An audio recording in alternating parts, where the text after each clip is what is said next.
എല്ലാവർക്കും നമസ്കാരം. എന്റർടൈൻമെന്റ് കീഴിലേക്ക് എല്ലാവർക്കും സ്വാഗതം. റിയാക്ഷനാണ് ബ്രഹ്മയുഗം. യെസ്, ബ്രഹ്മയുഗം സിനിമയുടെ ഒഫീഷ്യൽ പോസ്റ്റർ, അതായത് സിനിമയുടെ സെൻസറിങ് കഴിഞ്ഞിട്ടുണ്ട്, US സർട്ടിഫിക്കറ്റ് ആണ് കിട്ടിയിരിക്കുന്നത്. അപ്പോൾ അതിൻ്റെ ഒരു പോസ്റ്റർ ഉണ്ട്, കണ്ടിട്ട് ഞെട്ടിപ്പോയി. അല്ലളിയാ, ഇനിയിപ്പോൾ അങ്ങനെയൊക്കെ പറഞ്ഞു കഴിഞ്ഞാൽ അല്ല നമ്മൾ മാത്രമാണോ ഞെട്ടിയത്? എല്ലാവരും ഞെട്ടിക്കാണോ? എല്ലാരും ഞെട്ടിയിട്ടുണ്ടാവുമായിരിക്കും. ചിലപ്പോ നമ്മൾ ഞെട്ടിന്ന് പറയുന്നത് പോലും ഇപ്പൊ പ്രശ്നമാണ്. ഞെട്ടിന്ന് പോലും പറയാൻ പറ്റൂല. എന്താണെങ്കിൽ പോസ്റ്റർ കണ്ടിട്ട് സത്യത്തിൽ ഞങ്ങൾ ഞെട്ടിയിട്ടുണ്ട് കേട്ടോ. അതെ, ഞങ്ങൾ കണ്ട് ഞെട്ടി. അതിലേക്ക് വരാം. അതിന് മുൻപ് അല്ലേ, ഇപ്പോൾ നമ്മളാണ് സിനിമയുടെ ഹൈപ്പിന് കാരണം എന്നൊക്കെയാണ് പൊതുവെയുള്ള സംസാരം. അതെന്താന്ന് നമുക്ക് അറിഞ്ഞൂടാ. ഇപ്പൊ നമ്മൾ ഈ ബ്രഹ്മയുഗം പോസ്റ്റർ കണ്ടപ്പോ ഞെട്ടിന്ന് പറഞ്ഞല്ലോ.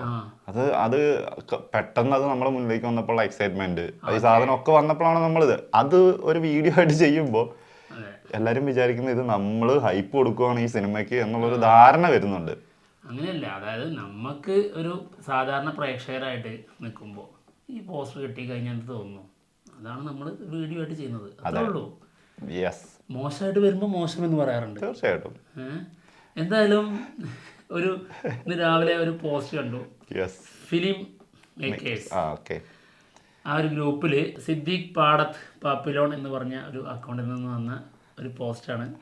നമ്മുടെ അശ്വന്ത് കോക്കിൻ്റെ റിവ്യൂ ഉണ്ടല്ലോ, മലൈക്കോട്ടെ വാലിബൻ്റെ, അത് ഞങ്ങൾ റിയാക്ഷൻ ചെയ്തിട്ടുണ്ടായിരുന്നു. അതിൻ്റെ തമ്പനയിലൊക്കെ സ്ക്രീൻഷോട്ട് എടുത്തിട്ടാണ് ആൾ ഇത് പോസ്റ്റ് ഇട്ടിരിക്കുന്നത്.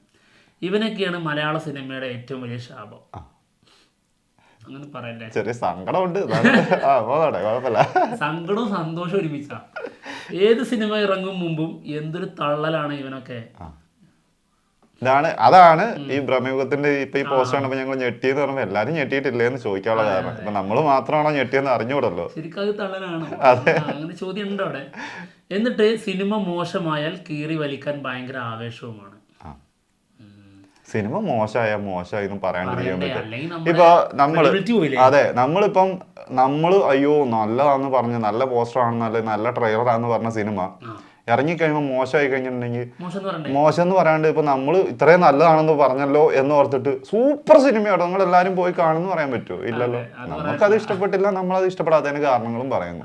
അത്രേ ഉള്ളൂ. ശരിക്ക് മലൈക്കോട്ടെ വാലിബന്റെ റിവ്യൂ ഒക്കെ പറയുമ്പോ ഏത് സിനിമയുടെയും ഞങ്ങൾക്ക് ആ സിനിമ ഇഷ്ടപ്പെട്ടില്ല എന്നുള്ള റിവ്യൂ ആണ് ഞങ്ങൾ കൊടുക്കുന്നതെങ്കിൽ ഞങ്ങളുടെ ഉള്ളിൽ ഭയങ്കരമായിട്ടുള്ള വിഷമം തോന്നാറുണ്ട് കേട്ടോ. തീർച്ചയായിട്ടും. അതിന് കാരണം ഒരുപാടുണ്ട്. അതായത് പല ബന്ധങ്ങൾ നമുക്ക് അല്ലാതെ തന്നെ ഉണ്ട്, അവരുമായിട്ടും ഒക്കെ ബന്ധമുള്ളതൊക്കെ ഉണ്ടാവും, പല ആൾക്കാരുമായിട്ടും. പക്ഷെ നമുക്ക് ഇത് എന്തൊക്കെ ബന്ധം ഉണ്ടെന്ന് പറഞ്ഞാലും നമ്മൾ ആ ഒരു ബന്ധം നോക്കിയിട്ട് ഇത് അല്ലെങ്കിൽ നമുക്ക് ഇഷ്ടപ്പെടാത്ത ഒരു സാധനം ഇഷ്ടപ്പെട്ടു എന്ന് പറയാൻ പറ്റില്ല. അതാണ് പ്രശ്നം. അതെ. അപ്പോൾ ആ വേദന ഉള്ളിൽ ഒതുക്കി തന്നെയാണ് ഇതൊക്കെ പറയുന്നത്. പിന്നെ ഇതിൻ്റെ റിയാക്ഷൻ, മലൈക്കോട്ടെ വാലിബൻ എന്ന സിനിമയുടെ റിവ്യൂ അശ്വന്ത് ഗോക്ക് ഇട്ടത് ഞങ്ങൾക്ക് ഭയങ്കരമായിട്ട് ഇഷ്ടപ്പെട്ടിട്ടുണ്ടായിരുന്നു. അത് ഞങ്ങൾ എൻജോയ് ചെയ്തിട്ടുണ്ടായിരുന്നു. സത്യമായിട്ടും. അശ്വന്ത് ഗോക്കിൻ്റെ എല്ലാ റിവ്യൂവും ആൾ പറയുന്നത് എല്ലാം ശരിയാണെന്നുള്ള രീതിയിൽ ഞങ്ങൾ പറയുന്നില്ല. അതായത് ഒരുപാട് കാര്യങ്ങൾ നമുക്ക് അംഗീകരിക്കാൻ പറ്റാത്ത കാര്യങ്ങൾ വരുമ്പോൾ ഞങ്ങൾ അങ്ങനെ വിമർശിക്കാറുണ്ട്. അപ്പോൾ നല്ലതാണ്, ഇത് കറക്റ്റ് ആയിരുന്നു തോന്നുന്ന സമയത്ത് നമ്മൾ കൈ പഠിക്കണ്ടേ? സത്യമായിട്ടും. പിന്നെ എന്നിട്ട് സിനിമ മോശമായാൽ കീറി വലിക്കാൻ ഭയങ്കര ആവേശവുമാണ്. ഇവനൊക്കെ നാണമുണ്ടോ മറ്റൊരാളെ റിവ്യൂവിന് റിയാക്ഷൻ ചെയ്യാൻ?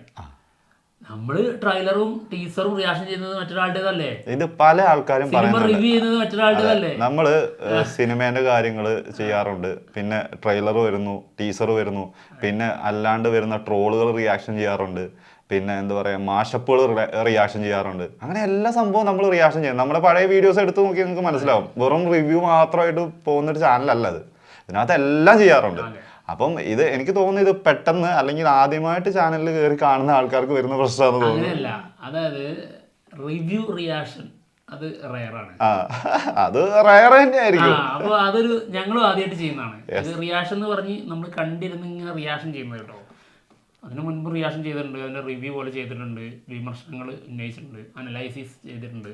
പക്ഷേ റിയാക്ഷനായിട്ടിരുന്ന് ഇങ്ങനെ കണ്ട് അത് ആസ്വദിച്ചിരിക്കുന്ന പോലല്ലേ അങ്ങനെ വീഡിയോ ചെയ്തിട്ടില്ല. അത് ആദ്യമായിട്ടാണ്. അപ്പോൾ അത് ആക്സെപ്റ്റ് ചെയ്യാൻ പറ്റാഞ്ഞിട്ടായിരിക്കും. അത്രേ ഉള്ളൂ. വീഡിയോ നമ്മളെല്ലാത്തിനും ചെയ്യാറുണ്ട്. അതെ. അപ്പോൾ വേറൊരാളുടെ റിവ്യൂ എന്നുള്ളതൊന്നുമില്ലേ, വേറൊരാളുടെ സിനിമയല്ലേ നമ്മൾ റിവ്യൂ ചെയ്യുന്നത്. പിന്നെ അപ്പോൾ അശ്വന്ത് ഗോക്ക് ചെയ്യുന്നത് വേറൊരാളുടെ സിനിമന്റെ റിവ്യൂ അല്ലേ? എല്ലാരും അങ്ങനെ റിവ്യൂ ചെയ്തിട്ടല്ല, സ്വന്തമായിട്ട് സിനിമ ചെയ്തിട്ടല്ലല്ലോ റിവ്യൂ ചെയ്തത്. സ്വന്തമായിട്ട് ഇപ്പോൾ ഒരു സിനിമ ചെയ്തിട്ട് അല്ലെങ്കിൽ അതിന്റെ ഇപ്പൊ നമ്മൾ തന്നെ ചെയ്ത ഒരു വീഡിയോ അല്ലെങ്കിൽ നമുക്ക് റിയാക്ഷൻ ചെയ്യാൻ പറ്റുമോ? അല്ല ഈ ആളോട് ചോദിക്കട്ടെ, ഇപ്പൊ ആളിട്ടിരിക്കുന്നത് ഫേസ്ബുക്കിലാണ് എന്ത് ചെയ്തിട്ടുള്ളത്, പോസ്റ്റ് ഇട്ടിട്ടുള്ളൂ. പോസ്റ്റ് ഇട്ടുള്ളത്. നമ്മുടെ സ്ക്രീൻഷോട്ട് കൊണ്ടുപോയിട്ട് ആള് അതിലാണ് ഇങ്ങനെ ഒരു സംഭവം എഴുതിയിട്ടുള്ളത്. അത് നമ്മുടെ സ്ക്രീൻഷോട്ട് നമ്മൾ പറയുന്നില്ല കേട്ടോ, അതവിടെ പോട്ടെ. ഇത് ഇട്ടിരിക്കുന്നതില്ല സെക്കർബർഗിന്റെ ഫേസ്ബുക്കിലാണ്. സ്വന്തമായിട്ട് ആപ്പ് ഉണ്ടായിട്ടല്ല എഴുതിയിട്ടുള്ളത്. അതൊക്കെ അത്ര തന്നെ ഉള്ളൂ. എല്ലാം അങ്ങനെയാണ്. അതെ, എല്ലായിടത്തും അങ്ങോട്ടും ഇങ്ങോട്ടും ഒക്കെ തന്നെയാണ് എല്ലാം ചെയ്യുന്നത്, അല്ലാണ്ട് വേറെ സംഭവങ്ങളൊന്നുമില്ല. അതെ, ആളോട് പറയാനുള്ളത് അത്രേ ഉള്ളൂ. അടുത്തത് ടർബോ തള്ളു തുടങ്ങി, ശേഷം സ്ക്രീനിൽ അടുത്തത് നീ എന്ന് പറഞ്ഞ പോലെ തെറ്റിപ്പോയി. ടർബോ അല്ല, ഭ്രമയുഗം. അടുത്ത ലക്ഷ്യം ഭ്രമയുഗം. ഇന്നിപ്പം ഭ്രമയുഗത്തിന്റെ പോസ്റ്റർ റിയാക്ഷൻ ചെയ്യാൻ വേണ്ടി നിൽക്കായിരുന്നു. അപ്പോഴാണ് ഈ ഒരു സാധനം കാണുന്നത് കേട്ടോ. അപ്പം ഇത് കണ്ടപ്പോൾ നമുക്ക് പറയാനുള്ള സംഭവം ഇതാണ്. നമ്മൾ പറഞ്ഞു നമ്മളായിട്ട് ഇനി ഹൈപ്പ് കയറ്റി എന്നുള്ള സംഭവം എല്ലാവരും ഞെട്ടിയില്ലെന്ന് ചോദിച്ചത് അതുകൊണ്ട് തന്നെയാണ്. പിന്നെ ഒരു തെറ്റും തിരുത്തി കൊടുക്കാണ്ടായിരുന്നു. ടർബോ അല്ല, ഭ്രമയുഗമാണ് അടുത്ത് മമ്മൂക്കേൻ്റെതായിട്ട് വരാൻ പോകുന്ന സിനിമ. അപ്പം അതിനെക്കുറിച്ചാണ് ഇനിയിപ്പം പറയുകയാണെങ്കിൽ ഇനിയിപ്പോൾ അതായിരിക്കും എല്ലാവരും പറയുക. ഇനിയിപ്പോൾ ഭ്രമയുഗത്തിന്റെ തള്ളു തുടങ്ങിയെന്ന്. ഒരിക്കലും ഭ്രമയുഗത്തിന് നമ്മൾ തള്ളുന്നൊന്നുമില്ല, നമ്മൾ നോർമൽ ഉള്ള കാര്യങ്ങൾ മാത്രം പറഞ്ഞു പോകുന്നു. ഭ്രമയുഗത്തിന്റെ പോസ്റ്റേഴ്സ് വരുമ്പോൾ അത് ചെയ്യുന്നു, അതെ, ടീച്ചർ വരുമ്പോൾ അത് ചെയ്യുന്നു. അല്ല നമ്മള് സ്വന്തമായിട്ട് കയ്യിൽ നിന്ന് ഇട്ടിട്ട് എന്തെങ്കിലും പറഞ്ഞിട്ടുണ്ടോ? എല്ലാം നമ്മളിപ്പം ഇന്നലെ വന്ന് ഈ പോസ്റ്റ് കണ്ടു. നമുക്ക് ഈ പോസ്റ്റ് കാണുമ്പോൾ ഭയങ്കര എന്താ പറയാ. അല്ല ഞാനൊരു കാര്യം ചെയ്യട്ടെ, മമ്മൂട്ടിയുടേതായിട്ട് ആളുടെ ഇത്രയും കരിയറിൽ ഇങ്ങനെ ഒരു പോസ്റ്റ് വന്നിട്ടുണ്ടോ? നാവൊക്കെ ഇങ്ങനെ ചെയ്തിട്ട് ഇങ്ങനെ ഇല്ല, വന്നിട്ടില്ല. ഏതെങ്കിലും പോസ്റ്റർ ഉണ്ടോ? ഇല്ല, അതാണ്. അപ്പം അങ്ങനെയുള്ള സാധനങ്ങൾ കാണുമ്പോൾ നമുക്ക് ഉള്ളിലുള്ള ഒരു സംഭവം ഉണ്ട്, എന്താ പറയാ, എക്സൈറ്റ്മെന്റ് എന്ന് പറയാൻ പറ്റൂല, അല്ലെങ്കിൽ അതിനേക്കാളും കൂടുതൽ എന്തോ ഒരു സംഭവമാണ്. ഇത് എന്തായിരിക്കും എന്നുള്ളതാണ് നമ്മുടെ മനസ്സിൽ തോന്നുന്ന സംഭവം. അത് നമ്മൾ പറയുന്ന രീതി ഇനിയിപ്പോ നിങ്ങൾക്ക് തോന്നുന്നുണ്ടെങ്കിൽ ചിലപ്പോ ഇനി നമ്മൾ ആ സിനിമ തീർച്ചയായിട്ടും ഞങ്ങളുടെ എക്സൈറ്റ്മെന്റ് ആണത്. ഇപ്പോ സിനിമ എന്താ ഒരു ടീസറോ അല്ലെങ്കിൽ ട്രെയിലറോ അല്ല സിനിമ എന്നുള്ളത് എല്ലാവരും പറയുന്ന കാര്യമാണ്. ട്രെയിലറൊന്നും ഒരു പ്രോമിസ് അല്ല, അതുപോലെ ആയിരിക്കില്ല സിനിമ വരുമ്പോൾ. അത് നമ്മളും എപ്പോഴും പറയുന്ന സംഭവം, എല്ലാവർക്കും അറിയുന്ന കാര്യം തന്നെ. അത്ര തന്നെ ഉള്ളു പോസ്റ്റർ റിയാക്ഷനും ഈ ട്രെയിലറും എല്ലാം. സിനിമ കാണുമ്പോൾ അത് വേറെ, അതിൽ ആ സംഭവങ്ങൾ നമ്മൾ എന്തെങ്കിലും കൂടുതലായിട്ട് പ്രതീക്ഷിച്ച് പോയിട്ടോ ഒന്നുമല്ല. ആ സിനിമ കാണുമ്പോൾ അത് വെടിപ്പായിട്ടുള്ള രീതിയിൽ വന്നിട്ടുണ്ടോ, നമ്മളെ എങ്ങനെയെങ്കിലും എന്തെങ്കിലും കാരണങ്ങളാൽ കണക്ട് ചെയ്തിട്ടുണ്ടോ, അത്രേ ഉള്ളൂ. അല്ലാണ്ട് ഇപ്പം നമ്മളിപ്പോ ഒരു പോസ്റ്റർ കണ്ടിട്ട് വാവ് ഇതിപ്പോ നമ്മളിപ്പോ ഏതെങ്കിലും ഒരു പോസ്റ്ററിൽ ഇപ്പൊ വാലിബന്റെ ഒരു സിനിമയുടെ പോസ്റ്ററിനകത്ത് ഏതെങ്കിലും നമ്മൾ പറഞ്ഞിട്ടുണ്ടോ ഇത് 500 കോടി കളക്ട് ചെയ്യുമെന്ന്? അത് അങ്ങനെയൊക്കെ നമ്മൾ പറഞ്ഞിട്ടുണ്ടെങ്കിൽ ഓക്കെ, നമ്മൾ പുലിമുരുകനാണ് അല്ലെങ്കിൽ ലൂസിഫർ ആണ് പ്രതീക്ഷിച്ച് പോയത് നമ്മൾ എപ്പോഴും പറഞ്ഞിട്ടുണ്ട്? ഒരിക്കലും അത് പറഞ്ഞിട്ടില്ല. ഒരിക്കലും നമ്മൾ പറയുന്നുള്ളത് നമുക്ക് നമ്മുടെ മനസ്സിലുള്ള സംഭവമുണ്ട്, ഒരു സങ്കല്പമുണ്ട്, ഇതായിരിക്കണം എന്നുള്ളത് നമ്മൾ പറയാറുണ്ട്. ഇനി അതിനെ മറികടന്ന് വേറെ സാധനം കിട്ടുമ്പോൾ നമ്മൾ എപ്പോഴും ഞെട്ടിയിട്ടേ ഉള്ളൂ. തീർച്ചയായിട്ടും അതിന് ഒരു സംശയമല്ല, അത് അങ്ങനെ തന്നെയാണ്, എല്ലാവരുടെ ഉള്ളിലും അങ്ങനെ തന്നെയാണ്. ഇപ്പോൾ നമ്മൾ പ്രതീക്ഷിച്ച് പോയ സാധനം തന്നെ കിട്ടിക്കഴിഞ്ഞാൽ ശരിക്കും അതിന് എക്സൈറ്റ്മെന്റ് ഉണ്ടോ? കുറവാണ്. അതാണ് ഇപ്പൊ നമ്മൾ ഈ ഒരു ഭ്രമയുഗത്തിന്റെ ഈ പോസ്റ്റർ കാണുമ്പോൾ ഞങ്ങളുടെ ഉള്ളിൽ പലതും ഞങ്ങൾക്ക് തോന്നാറുണ്ടോ, ഇത് എന്തായിരിക്കും ഇനി വരാൻ പോകുന്നത്, അല്ലെങ്കിൽ ഈ സിനിമയിൽ എന്തായിരിക്കും മമ്മൂട്ടിയിലേക്ക് ഇതൊക്കെ നമ്മുടെ ഉള്ളിൽ തോന്നുന്ന സംഭവങ്ങളാണ്. ഇതുപോലെ തന്നെ എല്ലാവർക്കും തോന്നുന്നുണ്ടാവുന്നതാണ് നമ്മുടെ ഒരു ധാരണ. അത് കുറച്ച് ഇൻഫർമേഷൻ ഞങ്ങൾക്ക് അല്ലാതെ കിട്ടാറുണ്ട്.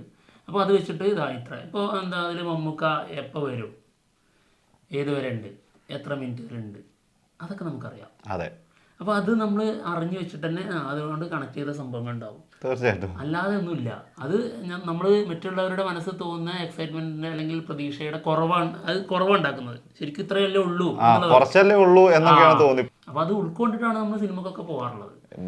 എന്താ പറയാ, ഏതൊക്കെ സിനിമേന്റെ ആണെങ്കിൽ നമുക്ക് ഈ അപ്ഡേഷൻസ് പല ഭാഗത്തുനിന്നും പലതും പല രീതിയിൽ കിട്ടാറുണ്ട്. അപ്പൊ അത് കിട്ടുന്നതനുസരിച്ച് നമുക്ക് നമ്മൾ എന്നിട്ട് അതുപോലും നമ്മൾ ഉൾപ്പെടുത്താറില്ല. അത് മറ്റുള്ളവർക്കൊരു പ്രശ്നമാവരുത് എന്ന് കരുതിയിട്ട് പല കാര്യങ്ങളിലും. അപ്പം അത് നമ്മൾ ഓപ്പണായിട്ട് പറയാം, പല കാര്യങ്ങളും നമുക്ക് ഇൻഫർമേഷൻ അല്ലാതെ തരുന്നത്, അതായത് അറിഞ്ഞുകൊണ്ട് തന്നെ തന്നിട്ട് നമ്മളത് പറയണ്ട എന്നുള്ള രീതിയിൽ തീരുമാനിച്ച് പറയാതിരിക്കുന്നുണ്ട്. പിന്നെ ഇഷ്ടം പോലെ, അതായത് അതിന് ഒരുപാട് കാരണങ്ങളുണ്ട്. അപ്പൊ നിങ്ങൾ വിചാരിക്കണ്ട ഇനി ഇവന്മാർ ഇവിടെ ഇരുന്ന് തള്ളുകയാണല്ലോ എന്ന് കേട്ടോ. തള്ളൊന്നുമല്ല, സത്യമായിട്ട് തന്നെ പറയുന്നത്. എന്താണെങ്കിലും ഇപ്പം ഭ്രമയുഗം പോസ്റ്റർ അത് കാണാം. ഇതിന്റെ എഫക്ട് കഴിഞ്ഞു. ആളുകളൊന്നും ഒന്നുകൂടി ഓർമ്മിപ്പിക്കാണ്, ടർബോ അല്ല കേട്ടോ, നമ്മള് ഇങ്ങനത്തെ സംഭവങ്ങളൊക്കെ നന്നായിട്ട് എൻജോയ് ചെയ്യുന്നുണ്ട് കേട്ടോ. സത്യമായിട്ടും പറയാ, നമുക്ക് അങ്ങനത്തെ ഒരു പ്രശ്നങ്ങളൊന്നുമില്ല. ഓക്കേ, ഇതാണ് വന്ന പോസ്റ്റർ. ഇന്നലെ ഞെട്ടിയില്ല കേട്ടോ, നോർമൽ പോസ്റ്റർ. എന്താ സാധനം അല്ലേ, ഗംഭീരം. അയ്യോ, നാവൊക്കെ പുറത്തേക്ക് ഇട്ടിട്ടേ. അതെ, ഫെബ്രുവരി 15 നമ്മള് ശരിക്കും ഞെട്ടും തോന്നുന്നു. വീണ്ടും പറഞ്ഞില്ല അങ്ങനെ. അതായത് ഇതൊക്കെ സിനിമയിൽ ഉണ്ടാവില്ലേ, പിന്നെ ഇതൊരു സീനായിട്ട് തന്നെ ഉണ്ടാവും, ഉറപ്പാ. എന്തായിരിക്കും അങ്ങനെ സീന് വരുമ്പോ നമുക്ക് ഉണ്ടാവുന്ന സംഭവം എന്തായിരിക്കും അല്ലേ? ഞെട്ടലുണ്ടാവില്ല, ബാക്കിയെല്ലാം ഉണ്ടാവും. അതെ, നമ്മൾ കൂളായിട്ട് ഇരിക്കും അല്ലേ? തീർച്ചയായിട്ടും. ഓക്കെ, എന്തായാലും മമ്മൂട്ടി ഒരു വേറെ അവതാരമായിട്ടാണ് വന്നിട്ടുള്ളത് അല്ലേ? തീർച്ചയായിട്ടും. ഇതില് ഓക്കെ, ഈ ക്യാരക്ടറിന്റെ തുടക്കം മുതലേ തന്നെയുള്ള അവസ്ഥ അങ്ങനെ തന്നെയാ. ഇപ്പൊ ഈ നാവും പുറത്തിട്ടിട്ട് ഇത് എന്തായിരിക്കും എന്ന് ഞാൻ ആലോചിക്കുന്നു. ഇനി വല്ല പേടിപ്പിക്കുന്ന സീനോ? ശരിക്കും പേടിപ്പിക്കാൻ ഇനി ഇതിൽ കൂടുതലൊന്നും വേണ്ട, ഇഷ്ടം പോലെ തന്നെ ധാരാളമാണ്. എന്തിനാണ് ആ BGM മാത്രം കേട്ടാൽ മതി. ഓ മൈ ഗോഡ്, അതിൽ തന്നെ ഉണ്ട് അത്യാവശ്യം നല്ല രീതിയിൽ പേടിക്കാനുള്ളത്. ഇനി അത് അങ്ങനെ തോന്നിയിട്ടില്ലെങ്കിൽ ഓക്കെ, ഞങ്ങൾക്ക് അങ്ങനെ തോന്നി. ഭയങ്കര അതായത് ഈ ഒരു രീതിയിലുള്ള മൂഡിന് പിന്നെ ബ്ലാക്ക് ആൻഡ് വൈറ്റ് ആണെന്നുള്ളതാണ് നമുക്ക് അറിയാൻ കഴിഞ്ഞിട്ടുള്ളത്. അപ്പോൾ ആ ഒരു രീതിയിൽ ഒരുക്കി വെക്കുന്ന സിനിമക്ക് പറ്റിയ BGM ആണ്. തീർച്ചയായിട്ടും സോങ് ഒക്കെ സെറ്റാണ്. ആ ലെവലിൽ ഇത് ഒരുക്കി വെക്കുമ്പോൾ ശരിക്കും നമ്മൾക്ക് പ്രതീക്ഷ കൂടുന്നുണ്ട്. മീൻകാരൻ സമ്മതിക്കൂല തോന്നുന്നു. മീൻകാരൻ ഞാനും അതാ വിചാരിക്കുന്നത്. നീ 12 മണിക്കാണല്ലോ മീനും കൊണ്ട് വരുന്നത്. നീ എപ്പം മീൻ മേടിച്ചിട്ട് കറി വെക്കാനാ? ഓക്കെ, എന്തായാലും ഇതാണ് പോസ്റ്റർ. ഓക്കെ, ഇരുന്ന് നമുക്ക് ഭയങ്കര നീ ഇരിക്കുന്ന കൊള്ളാം. മലയാള സിനിമ ഒന്നിവിടെയും ഒന്നിവിടെയാ, അങ്ങോട്ടും ഇങ്ങോട്ടും ശരിയാണ്ട് നോക്കിക്കോളാം. അതാ ഞാൻ ഒരു കാര്യം പറഞ്ഞായിരുന്നല്ലോ, അത് വിഷമമുണ്ട് സന്തോഷം ഉണ്ടെന്ന് പറഞ്ഞില്ലേ. സന്തോഷത്തിന് കാരണം എന്താ അറിയോ, ആദ്യത്തെ ഒരു വർഷം ഞങ്ങള് ഈച്ചനെ കാട്ടിയിരിക്കായിരുന്നു. പിന്നെ കുറച്ചൊക്കെ ഇങ്ങനെ കയറി വന്നപ്പോ ഇപ്പോ അതായത് ശരിക്കും ഒരു 3 വർഷമായില്ലേ? 2 വർഷം കൊണ്ട് മലയാള സിനിമയുടെ മൊത്തം ഉത്തരവാദിത്തം ഭാരം ഈ 2 തോളിലാണ്.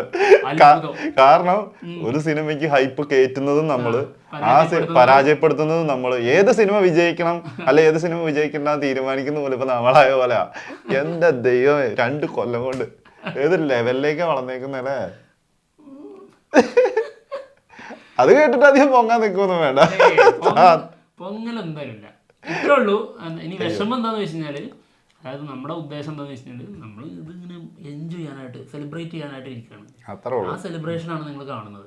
ആ സെലിബ്രേഷൻ ഈ രീതിയിൽ ഇതിനെ ബാധിക്കുന്നുണ്ട് എന്ന് പറയുമ്പോൾ നമുക്ക് ഒരു ചെറിയ ടെൻഷനുണ്ട്, ഒരു സങ്കടം. നമ്മളാണെങ്കിൽ ശരിക്കും ഒരിക്കലും മനസ്സിൽ പോലും വിചാരിക്കുന്നില്ലല്ലോ ഈ ഒരു സിനിമ, അല്ലെങ്കിൽ ഇപ്പൊ ഇത്രയും നമ്മൾ പറയുന്നത് കൊണ്ട് ഈ സിനിമ ഭയങ്കരമായിട്ട് എവിടെയോ എത്തി, ഇത് മറ്റുള്ളവർ കണ്ടില്ലെങ്കിൽ ഇനി താന്നു പോകും, അങ്ങനത്തെ നമ്മൾ ചിന്തിക്കുന്നു. നമുക്ക് എന്താണോ തോന്നുന്നത്, ഒരു എക്സൈറ്റ്മെന്റ് തോന്നുന്നു, നമ്മളത് കാണിക്കുന്നു, അത്രേ ഉള്ളൂ. അല്ലാണ്ട് ഇത്രേ ഉള്ളൂ. ഇപ്പോൾ മലയക്കോട്ടെ വാലിബൻ എന്ന സിനിമയുടെ റിവ്യൂ ഇത്ര പേര് വന്നിരുന്ന് റിവ്യൂ ആയിട്ട് ഇരുന്ന് ചെയ്ത് കഴിഞ്ഞാലൊന്നും ഒന്നും സംഭവിക്കാനില്ല.